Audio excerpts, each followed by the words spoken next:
Hello everyone, Pete here, and the biggest update to the PlayStation Portal since launching 2 years ago has just started rolling out, which has made it now significantly better. Let's blast through the top 19 key areas of this brand new update that surprised me, including the not so good aspects, and all of the great parts, including an absolutely game-changing feature. So the first thing that surprised me after turning my portal on today is that this update is mandatory. There is no way we can skip this, as we get greeted by the system software update message that us here in the UK got at 2 AM this morning, so we have to download it. At 2 is just how small this update is, coming in at only 102 megabytes. At 3 is how long the update actually took to install, as even though the actual update downloaded in literally seconds, it did take longer than I was expecting, so around 10 minutes for it to install and then update the portal. And then we're required to log in using our PS app after installation. Once the installation is complete, we get this new message telling us that we now have to open the quick menu with the PS button, and the next message tells us the headline feature of this brand new update in that we can now finally stream many of the games that we've purchased in our own digital PlayStation library on our PS portal. And I'll test this brand new feature that so many of us portal owners have wanted for the past 2 years. The fourth thing that surprised me is that we now have a brand new interface for the portal. As now on the top left, the first icon is how we can remote play to our PS5 console. Then in the middle is our brand new cloud streaming hub that we'll come on to shortly. And the third is this brand new search bar where we can search for any games to stream either in our digital library or that are currently on PS Plus. Regular viewers to the channel know that I am a huge wrestling fan, so as an example I'll type in WWE, and these are the WWE games and editions that we can stream now on our PS portal after this update. At 5 is a brand new feature in the settings, so we can tap on the screen on the top right, head into settings, and in the system area it shows us the version number after this update, which is 6.0.0. And right at the bottom we now have this brand new passcode option. And when we enter this, we can now enter a passcode, which we couldn't do before. And something that's really neat is that we can now use the face buttons on the portal, so like the triangle, square and circle to now set and then input this passcode. The sixth aspect that surprised me is that when we now enter the cloud streaming area in settings, we have these new options like text size and screen reader. So it's really awesome that the portal is now much more inclusive for those of us with disabilities and just those of us with poorer health like eyesight too.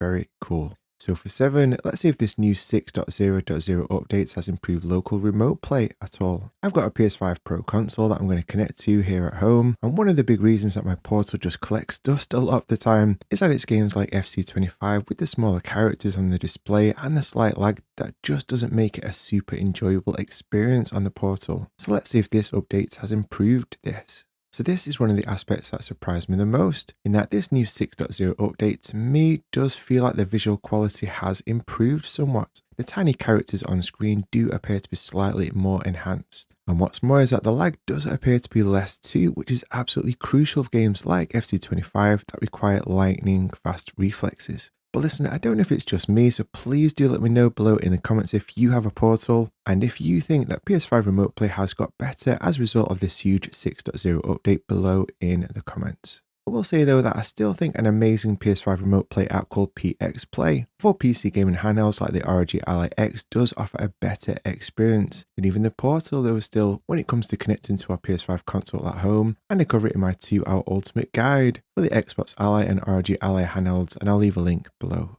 At 8 really surprised me, and that is now the PS button doesn't automatically act as it does on our PS5 console. It now brings up this new interface on the right specific to the portal, which I'm not sure that it did before this update. And I really do not like this, as now to get to our PS5 control center, we now have to press the PS button, then scroll to the PS5 control center option, instead of it just coming up automatically. To me it's just extra steps that really aren't needed. At 9 I was eager to see if we're now able to watch YouTube on the portal via PS5 Remote Play, so I went into the media area. It was looking promising, and nope, we still can't do this basic feature. And this is why I think the moon landing was faked. Like, how can we put men on the moon back in the 1960s and yet still can't watch YouTube on the portal here in 2025?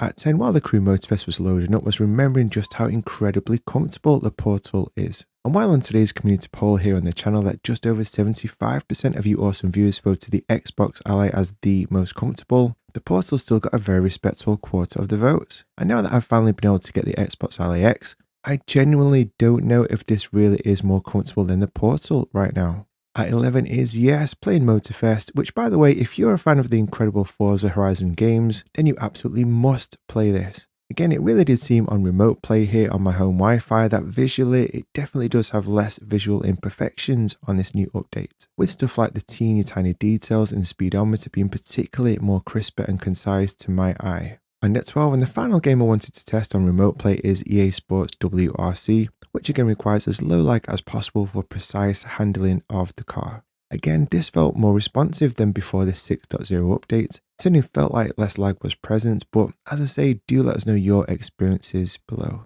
Okay, so let's close PS5 Remote Play, and the 13th biggest surprise to me is that PS Plus cloud streaming is now out of beta with this new 6.0 update. And there are now literally hundreds of PS Plus games available for us to cloud stream. And a massive feature on this version 6.0, which I can't easily show over this video, is that 3D audio is now finally supported with cloud streaming, making our games much more immersive audio-wise. At 14, I thought I'd test out a brand new addition to PS Plus and a game I've been eager to play in Silent Hill 2.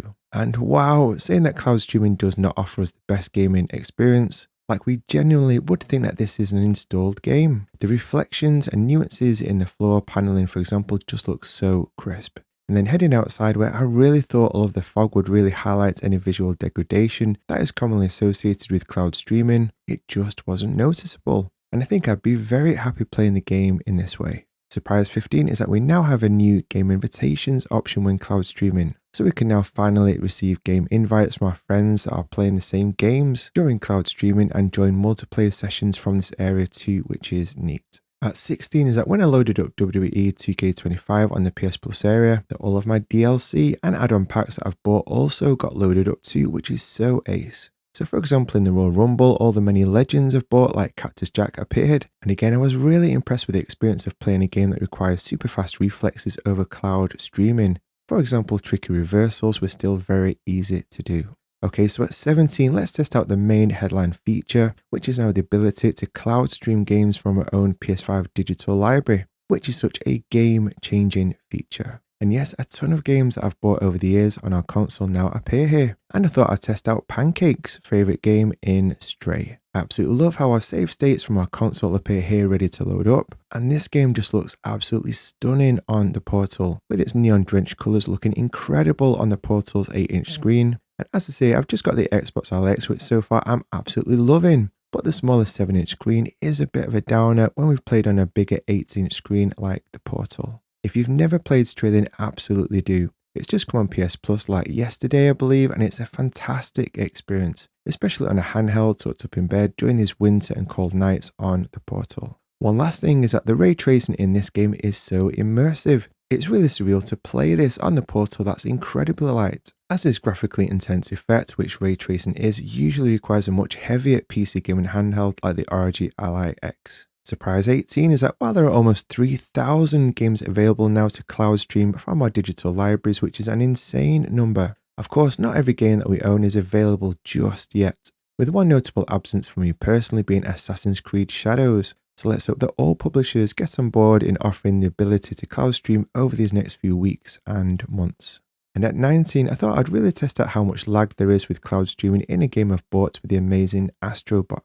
And it's this end level which I've tried hundreds of times to beat but still can't, even though I've played platformers since my SNES days growing up. And yeah, while I'd say that it's not quite an absolutely perfect zero lag-free experience, and obviously cloud streaming will never be better than installing games to play natively on our handheld, it really does feel like this 6.0 update really has made the Portal significantly better. I'd love to hear what you think about this brand new 6.0 update for the PlayStation Portal. Have you found that it's improved the experience? And if you haven't got a Portal, then has it tempted you to get one? With us now not even needing a PS5 console at all, now that we can stream the vast majority of our PS5 digital game library. Let us know below in the comments. And as a thank you for watching this far, I'd love to share this awesome quote. I'm not trying to be better than anyone, I just want to be better than I was yesterday. It's very tempting to compare ourselves to others, but as the famous saying goes, that comparison is the thief of joy. So let's just focus on ourselves and being better than we were yesterday. So stay encouraged today, guys. And as an extra bonus treat for staying right to the end, here's our gorgeous rescue cat, and her name is Pancake.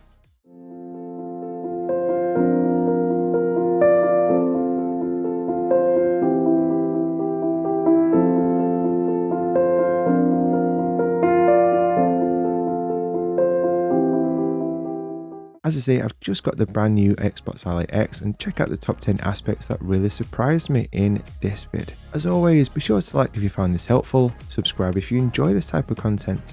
Thanks so much for watching, and I'll see you in the next one.